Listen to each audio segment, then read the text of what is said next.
Hey guys, today we're going to read chapter 16 of Acts. I have not highlighted it because I personally have not read all the way through Acts myself, so we're reading it together. Okay, chapter 16. Then he came to Debris and Lystra, and behold, a certain disciple was there named Timothy, the son of a certain Jewish woman who believed, but his father was Greek. He was well spoken, but by the brethren who were at Lystra and Iconium. Paul wanted to have him go on with him. And he took him and circumcised him because of the Jews who were in that region, for they all knew that his father was Greek. And as they went through the cities, they delivered to them the decrees to keep, which were determined by the apostles and elders at Jerusalem. So the churches were strengthened in the faith and increased in number daily. Now when they had gone through Phrygia and the region of Galatia, they were forbidden by the Holy Spirit to preach the word in Asia. After they had come to Mysia, they tried to go into Bithynia, but the Spirit did not permit them. So passing by Mysia, they came down to Troas, and a vision appeared to Paul in the night. A man of Macedonia stood and pleaded with him. Macedonia sounds like macadamia, or macadamia nut. Macadamia nut? Macadamia. That's what I was thinking. I heard Macedonia and I thought I want cookies now. A man of Macedonia stood and pleaded with him, saying, "Come over to Macedonia and help us." Now after he had seen the vision, immediately he sought to go to Macedonia, concluding that the Lord had called us to preach the gospel to them. Therefore, sailing to Troas, we ran a straight course to Samothrace, and the next day came Neapolis, and from there to Philippi, which is the foremost city of that part of Macedonia, a colony. And we were staying in that city for some days. And on the Sabbath day, we went out to the city to the riverside, where prayer was customarily made. And we sat down and spoke to the woman we met there. Now a certain woman named Lydia heard us. She was a seller of purple from the city of Thyatira, who worshipped God. The Lord opened her heart to heed the things spoken by Paul. And when she and her household were baptized, she begged us, saying, "If you have judged me to be faithful to the Lord, come to my house and stay." So she persuaded us. Now it happened, as we went to prayer, that a certain slave girl possessed with a spirit of divination met us, who brought her masters much profit by fortune-telling. This girl followed Paul and us and cried out, saying, "These men are the servants of the Most High God, who proclaim to us the way of salvation." And this she did for many days. But Paul, greatly annoyed, turned and said to the spirit, "I command you in the name of Jesus Christ to come out of her." And he came out that very hour. But when her masters saw that their hope of profit was gone, they seized Paul and Silas and dragged them into the marketplace to the authorities. And they brought them to the magistrates and said, "These men, being Jews, exceedingly trouble our city. And they teach customs which are not lawful for us, being Romans, to receive or observe."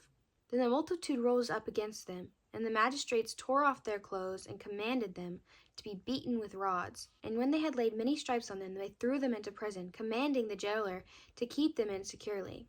Having received such a charge, he put them into the inner prison and fastened their feet in the stocks.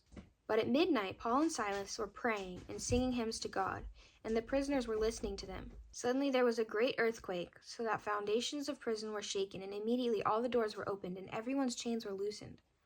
And the keeper of the prison, awaking from sleep and seeing the prison doors open, supposing the prisoners had fled, drew his sword and was about to kill himself. But Paul called with loud voice, saying, "Do yourself no harm, for we are all here."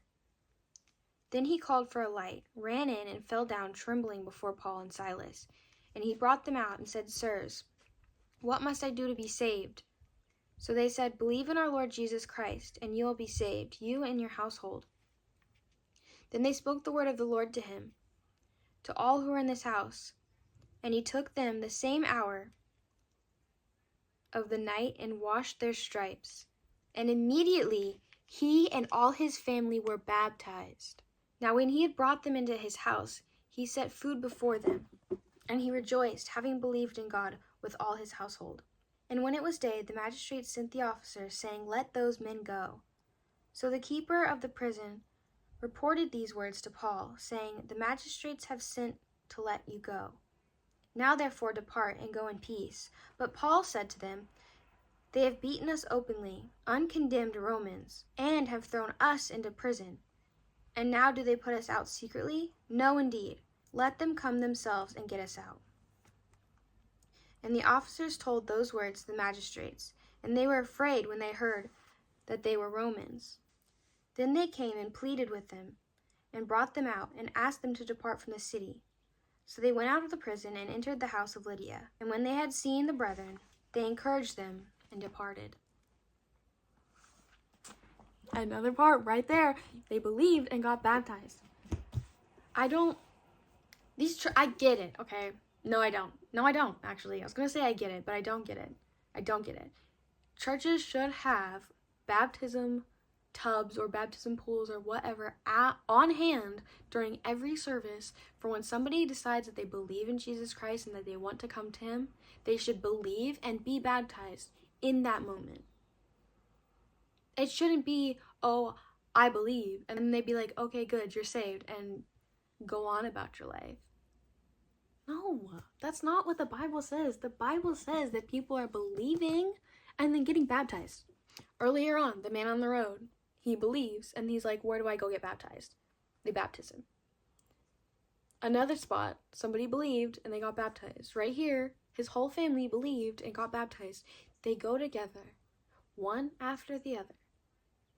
Believe, get baptized. Believe, get baptized. Baptism is not just an outward show. The guy from the street, he was with that one guy. What is his name? I can't remember, but it was him and that one guy, and they go and get baptized. You don't have, it's not, I got baptized in my bathroom.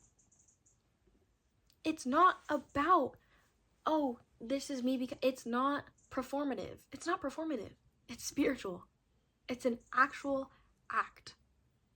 And a spiritual movement is taking place. It's not some outward show of what's happening inward. No.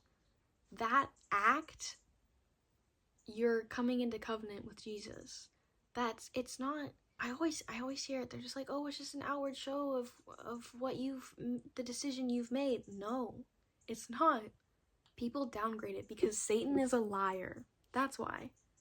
Downgrade it? People downplay it because Satan is a liar. That's it. Bro, when things don't make sense in the Christian community, when things don't seem right in the Christian community, you know why? Because Satan is a liar. He's up in there. People saying you don't need to get baptized, Satan is a liar. People saying all you gotta do is confess with your mouth, Satan is a liar. You believe and you get baptized. People thinking you can do it, check it off your list, and then go about living in sin intentionally, Satan is a liar.